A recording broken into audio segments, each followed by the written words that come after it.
Howdy everybody, I'm Buzz Smith from the Texas EV Alliance. I got my good friend with me, Charles Mills. We both drive electric vehicles, and what we're going to show you today is how you plug your car in and charge it at a Tesla charging facility, whether you have a Tesla or not. And there's three ways to do it, so we're about to jump right into it. Charles, you got any comments for us? No, I've never charged at one of these before, so this is going to be a complete first for me. Uh, but as the Tesla is becoming the standard across North America, I definitely wanted to see what it's all about and figure it out. So it's the first time I've used the adapter or anything. And there's something special about this bank of Tesla chargers. This was the first one in Texas that had an option called the Tesla Magic Dock. Now, it only has one charging cable for each of these chargers, but the dock that comes out can change depending on what your car is, and you'll see exactly how that works right after this.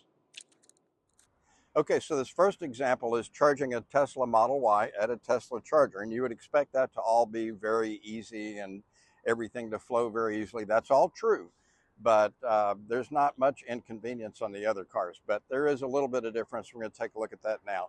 First off, when I pull up, the car knew I was going to go charge, so it preconditioned the battery when I get here.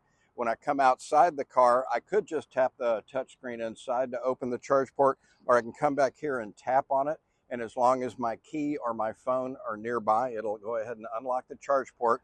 The charger knows that I'm here as well, so this is released. It knows which is plugging into which. When the car is connected, some data transfer occurs, so it knows who I am as a customer, how much I want to charge the car to, what level I want to charge to, all that sort of thing, and it just starts charging automatically. So a little bit of backstory. If you have a non-Tesla vehicle, your charger port will be different, although many manufacturers are moving to the NACS or Tesla standard for the plug. So think of it as the beta VHS days if you're my age, or the DVD Blu-ray Battle War or Battle in your day. But anyway, so it's got the wrong plug here to plug into your car. Well, Tesla fixed that with something that they call the Tesla Magic Dock. And so when you pull this out, you get a Tesla plug.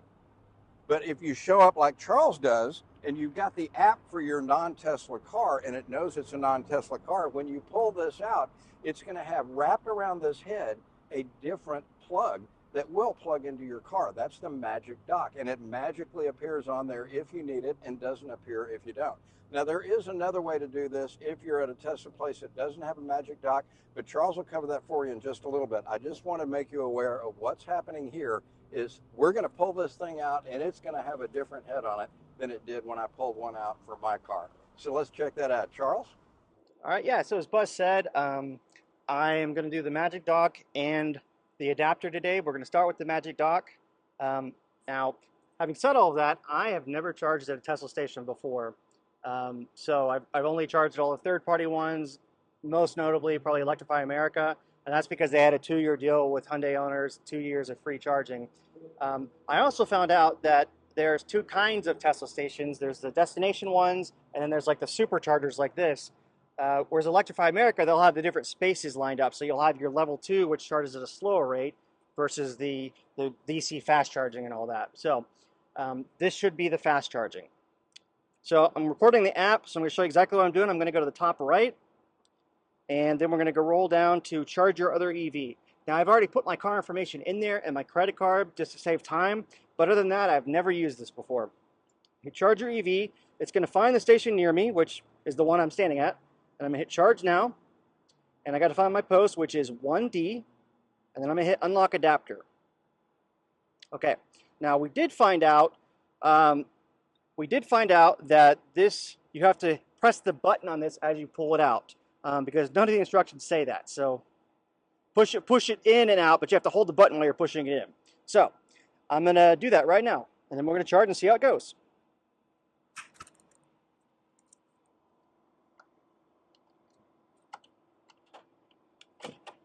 Cool, got it. All right, so that is very important to know. You have to push the button in as you're pushing in, and then you can pull out altogether. Okay, so here we go. Oh, you want to show the difference? Buzz is behind the camera, being the producer man. He wants to show the difference, what it looks like. This is the Magic Dock on top. Aim them straight on. Straight on like this, like old Western. But okay, so that's the Magic Dock here, and this is what it normally looks like, Magic Dock. So there you go, Buzz. You want to plug that back in? Cool. All right, so now I'm going to charge my car. Oh, it's going to make me do it. It locked back up. So, okay. There we go. I'm going to plug it in. Got to undo the bottom one because I don't do a lot of fast charging on mine. Okay, now I'm plugged in. My car should say charging started. I believe it usually does. Let's check back on the app and see what the app is doing. It says after plugging in, it may take up to 2 minutes to start charging. Oh, I just heard my car say charging started. I believe it started now.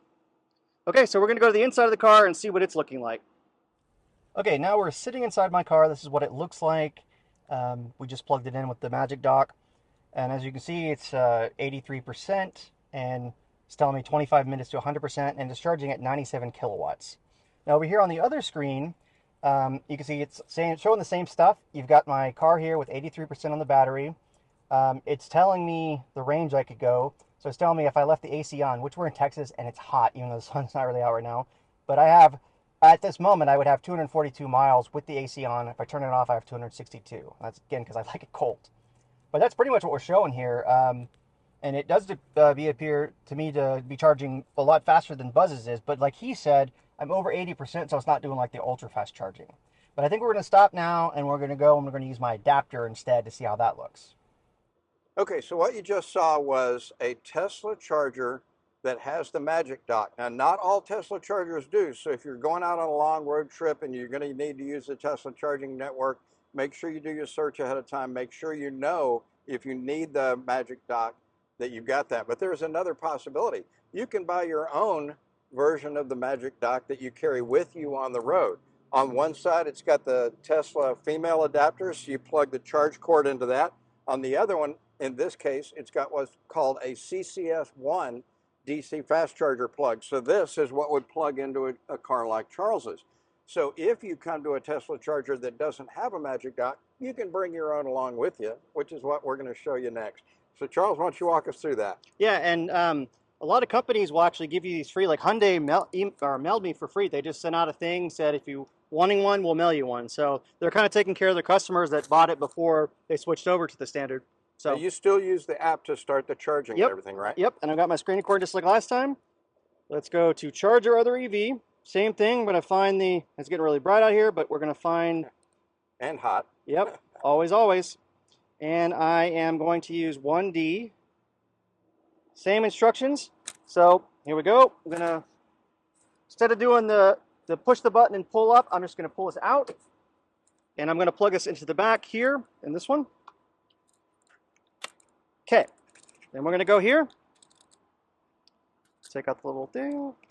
And we're going to plug this in.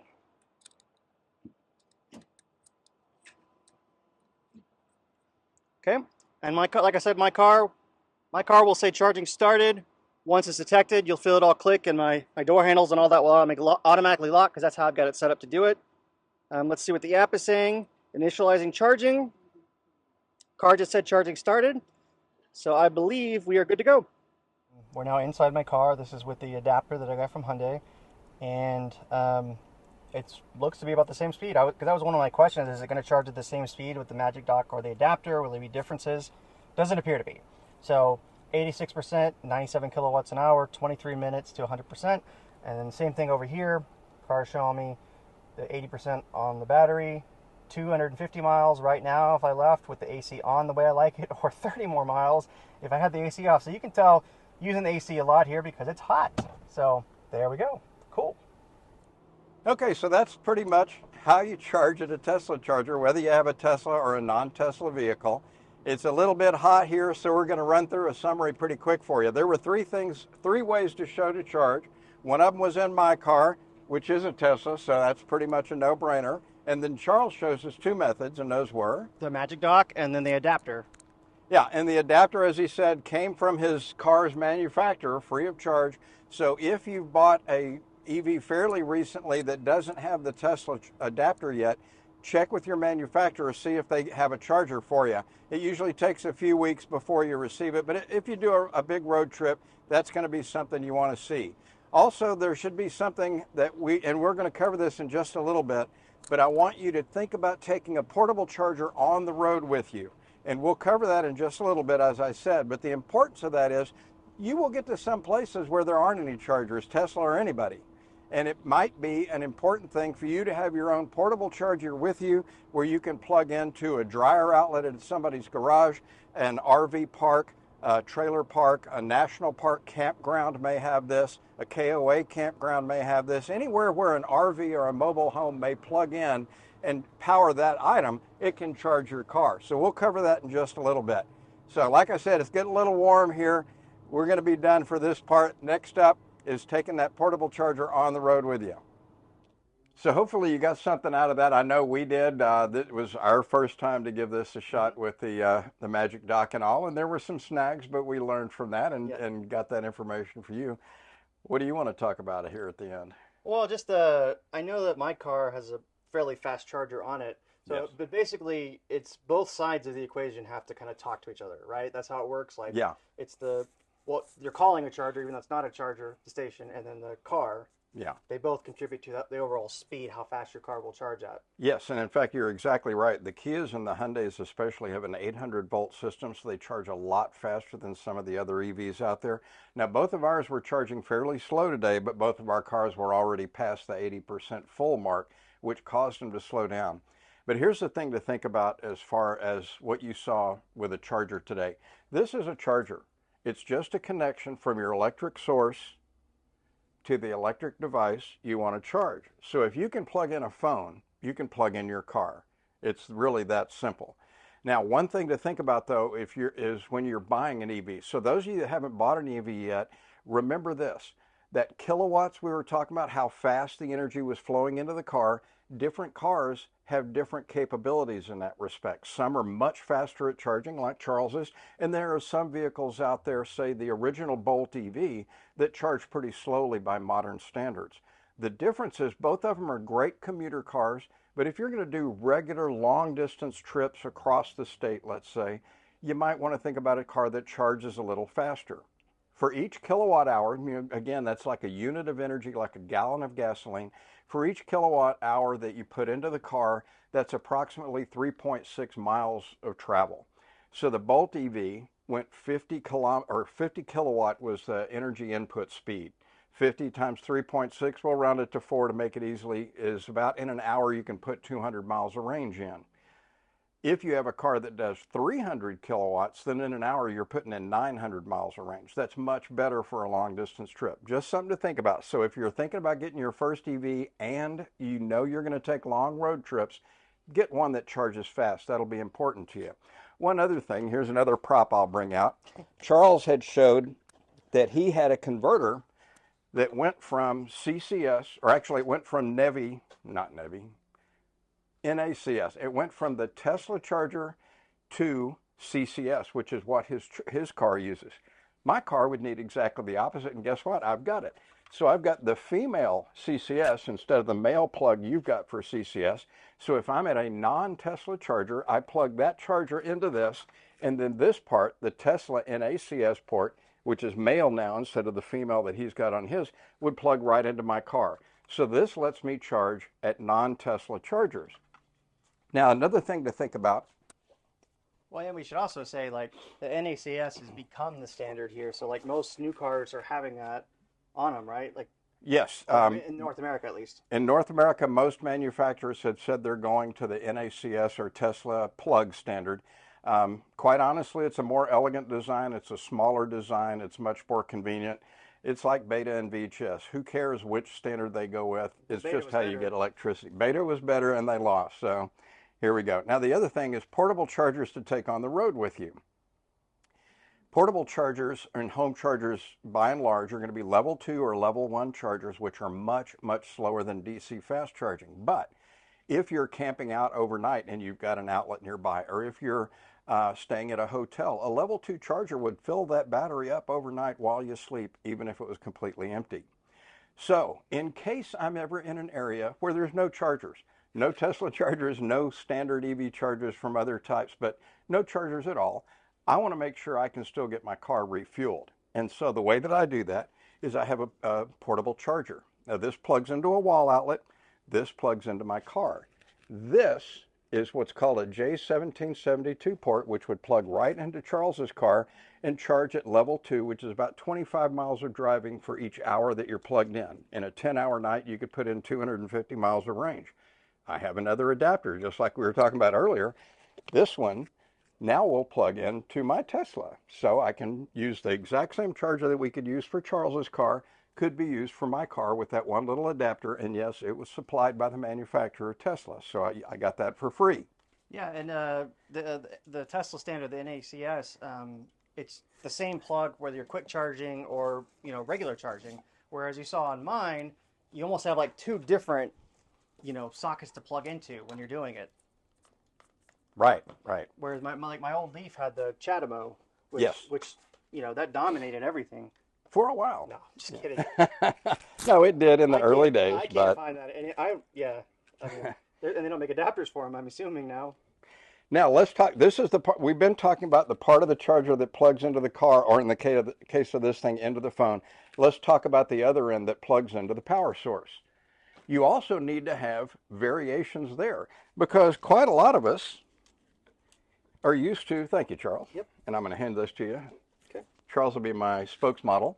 Okay, thank you. So we all know about the old 110 outlet. I'll come a little bit closer to make sure you can see it. Trickle charging. Trickle charging. Now this will put about 4 miles of range into your car for each hour you're plugged in. So all night long, you're going to get about 40 miles of range. This is great for a daily commute. If you can't get a 240 outlet in your garage and your daily commute's under 40 miles, you can still charge at home with something like this, plugged into an outlet that's probably everywhere throughout your house.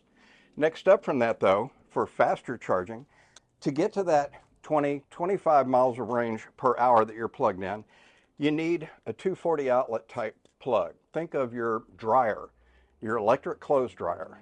So it probably has this outlet, which is called a NEMA 1450. There's also a TT30 and a NEMA 1430. So this gives me even more variety of plugs that I can plug this into, so that I can then go to my car and plug this into that. It's all just creating a path from the electric outlet in the wall to the electric plug in the car. It's just like your phone. This is not nuclear science. It's really easy, but it's good to have lots of options. When I'm on a long road trip, all this stuff travels with me, so I'm never caught somewhere. Yep, I agree. So thanks for your time. We appreciate it. Yeah. Keep an eye out for future videos. We're going to keep coming out with stuff, because you know what? People are buying EVs in droves.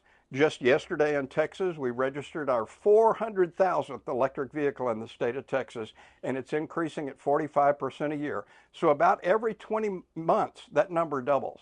So 20 months from now, we're going to have 800,000 electric vehicles in Texas, and we want to be the place that you can go and get some good information about them. Yeah, definitely. Have a good one. See you later.